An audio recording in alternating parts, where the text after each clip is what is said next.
Hello అండి, నమస్తే. ఇప్పుడు మాట్లాడే టాపిక్ వచ్చేసి మొన్న నేను ఫ్యూ డేస్ ఎగో పార్లమెంట్లో లోక్సభలో ప్రైమ్ మినిస్టర్ నరేంద్ర మోదీ మాట్లాడిన దాని మీద వీడియో చేశాను. బట్ రాజ్యసభలో మాట్లాడినప్పుడు ఆయన ఏమైనా చేంజెస్ వస్తాయేమో అని చూశాను.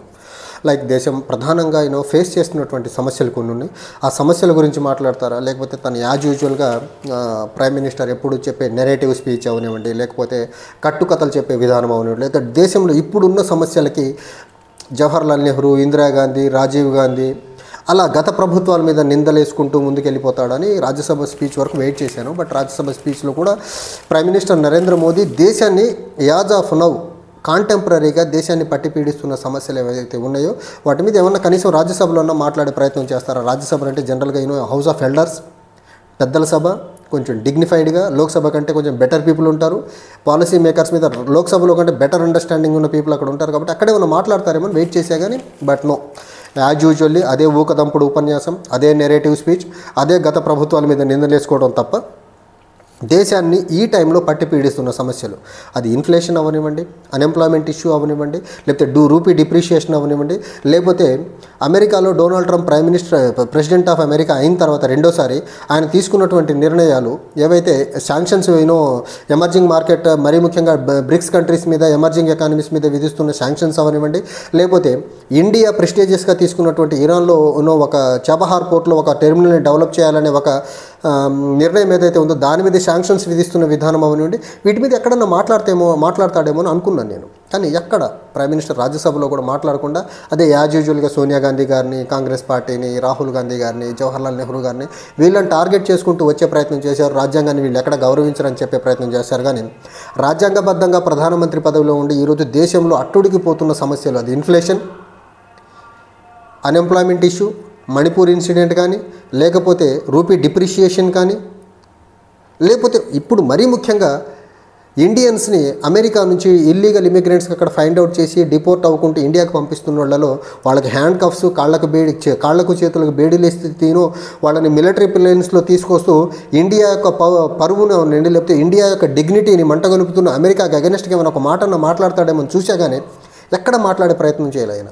తర్వాత అట్లీస్ట్ లోక్సభలో రైజ్ అయిన ఇంకో ఇష్యూ ఏంటంటే Kumbh Mela, Lok Sabha as well as రాజ్యసభలో సనాతన ధర్మానికి మేమే పేటెంట్ రైట్స్ మాకే ఉన్న, హిందువుల కోసమే మేము ఉన్నామని చెప్పే వీళ్ళు కుంభమేళాలో జరిగినటువంటి తొక్కిసలాట, స్టాంపీడ్లో ఎంతమంది చనిపోయారో లెక్క అయితే లేదు. ఈ రోజుకి నిజంగా వీళ్ళు హిందూ ధర్మాన్ని కాపాడేవాళ్ళు, హిందూ ధర్మ పరిరక్షణ కోసమే ఉండే పార్టీ బీజేపీ అయితే, హిందువుల మనోభావాల అనుగుణంగా పనిచేసే పార్టీ అయితే, అక్కడికి వెళ్ళిన హిందూ భక్తులు చాలామంది తొక్కిసలాట్లో చనిపోయారు.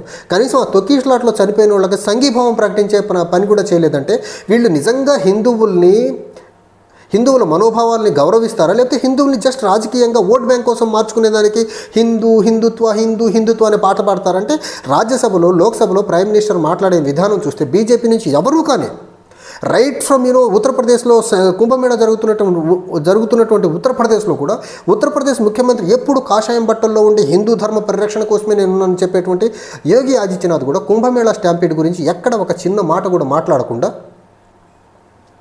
హిందువుల మనోభావాల్ని గౌరవించకుండా వీళ్ళు హిందువుల్ని రాజకీయంగా ఓట్ బ్యాంక్గా వాడుకుంటారనే దానికి బెస్ట్ ఎగ్జాంపుల్. రాజ్యసభలో మాట్లాడాల, లోక్సభలో మాట్లాడాల, బీజేపీ లీడర్షిప్ ఎవరు కానీ దీని మీద మాట్లాడే ప్రయత్నం చేయాలి. లోక్సభ, రాజ్యసభలో, ఫర్ దట్ మ్యాటర్ ఉత్తరప్రదేశ్లో ప్రభుత్వంలో ఉన్నటువంటి యోగి ఆదిత్యనాథ్ కూడా మాట్లాడే ప్రయత్నం చేయాలి. సో వీళ్లకు దేశంలో కాంటెంపరీగా బర్నింగ్ ఇష్యూస్, కాంటెంపరీగా దేశాన్ని పట్టి పీడిస్తున్న సమస్యలు, లేకపోతే దేశం యొక్క పరువును అమెరికా లాంటి దేశాలు అక్కడ ఇల్లీగల్ ఇమిగ్రెంట్స్గా పట్టుబడి వాళ్ళని డెరగేటరీ మేనర్లో రిటర్న్ పంపుతూ ఉంటే వాటి మీద నోరెత్తట్లేదంటే ఈయన పవర్ఫుల్ లీడర్ ఎట్లా అవుతాడు, ఈయన గ్లోబల్ లీడర్ ఎట్లా అవుతాడు, ఈయన లేకపోతే విశ్వగురు ఎట్లా అవుతాడు, లేకపోతే ఈ చిన్న అంశాలని అడ్రస్ చేయకుండా కంట్రీని ఇంటాక్ట్గా కంట్రీని ఎకనమిక్ గ్రోత్ రేట్ పరంగా ముందుకు ప్రాపర్గా తీసుకెళ్ళలేని ఈ వ్యక్తి ఇన్ఫ్లేషన్ని, అన్ఎంప్లాయ్మెంట్ని, లేకపోతే అగ్రికల్చర్ సెక్టర్ని, లేకపోతే ఎకనమిక్ గ్రోత్ యాజ్ ఏ హోల్ని ప్రాపర్గా బెటర్గా గ్రోత్ మేనర్లో తీసుకెళ్లకుండా వికసిత్ భారత్ ఎలా సాధ్యం 2047కి? వికసిత్ భారత్ సాధ్యపడాలి. వికసిత్ భారత్ అంటే వీళ్ళు ఇంటర్నేషనల్ లాంగ్వేజ్లో చెప్పాలంటే డెవలప్డ్ ఎకానమీగా 2047కి ఇండియన్ ఎకానమీ ఎమర్జ్ అవ్వాలంటున్నారు. అంటే వికసిత్ భారత్గా ఎమర్జ్ అవ్వాలంటే desired growth rate for Indian economy continuously ఒక 10 to 15 years 8 to 10% ఉండాలి. అసలు ఆ 8 to 10% ఉండాలంటే దేశంలో ఫిజికల్ పాలసీస్, మానిటరీ పాలసీస్ని బెటర్ మేనర్లో తీసుకురావాలి. అసలు ఆ రకంగా వీళ్ళు చర్యలు అడుగులేస్తున్నారా? ఇన్ఫ్లేషన్ చాలా స్కై రాకెటింగ్గా ఉంది, అర్బన్ కన్జంప్షన్ పడిపోయింది, అన్ఎంప్లాయ్మెంట్ హైయెస్ట్గా ఉంది 45 ఇయర్స్లో.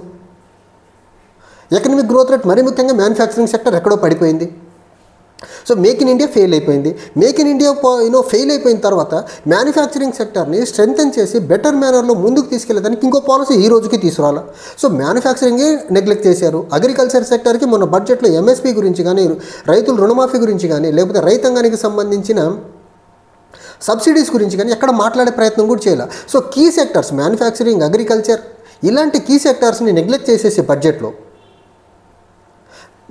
మంచి చట్టాలు పార్లమెంట్లో కూడా తీసుకురాకుండా ఎప్పుడు ఒకటే ఊకదంపుడు ఆ పార్టీలను తిట్టాలి, ఈ పార్టీలు తిట్టాలి. అది కనీసం రాజ్యసభలో, లోక్సభలో మాట్లాడేటప్పుడన్నా ప్రధానమంత్రి స్థాయిలో ఉండే వ్యక్తి దేశంలో కొన్ని సెన్సిటివ్ ఇష్యూస్, దేశాన్ని ఈ టైంలో పట్టి పీడిస్తున్న సమస్యలు వాడి నోట్లోంచి బయటికి రావట్లేదు. ఇన్ఫ్లేషన్ గురించి కానివ్వండి, అన్ఎంప్లాయ్మెంట్ గురించి కానీ, స్లగిష్ ఎకనామిక్ గ్రోత్ రేట్ గురించి కానీ, లేకపోతే అమెరికా ఇండియన్స్ని డిపోర్ట్ చేస్తున్న విధానం గురించి కానీ, రూపీ డిప్రిషియేషన్, ఇవన్నీ దేశాన్ని ఈ మూమెంట్లో పట్టి పీడిస్తున్న సమస్యలు.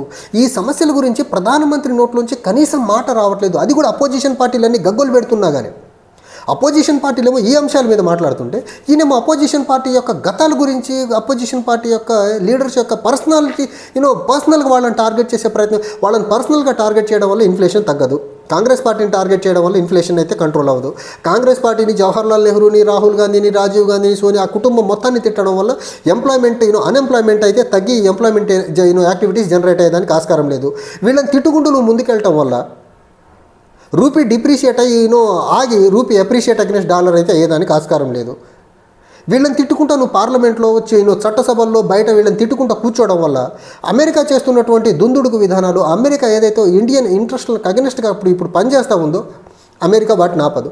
వాటిని కట్టడి చేయాలంటే మీ దగ్గర ఉన్న పాలసీ మెజర్స్ ఏంటి? ఇన్ఫ్లేషన్ని కంట్రోల్ చేసేదానికి మీ దగ్గర ఉన్న పాలసీ మెజర్ ఏంటి?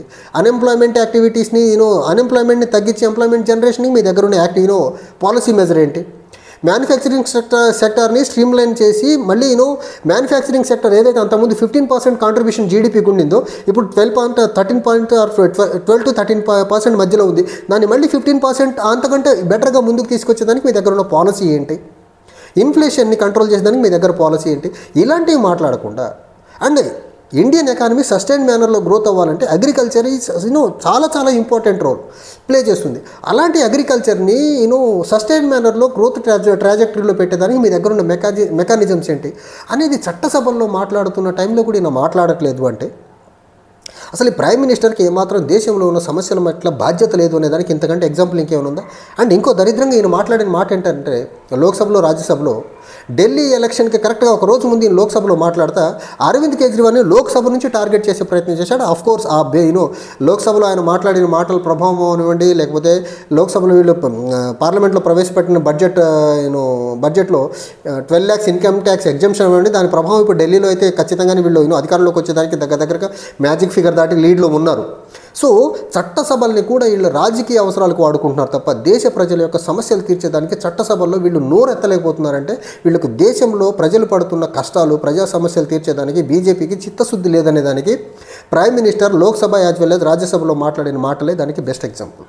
Thank you.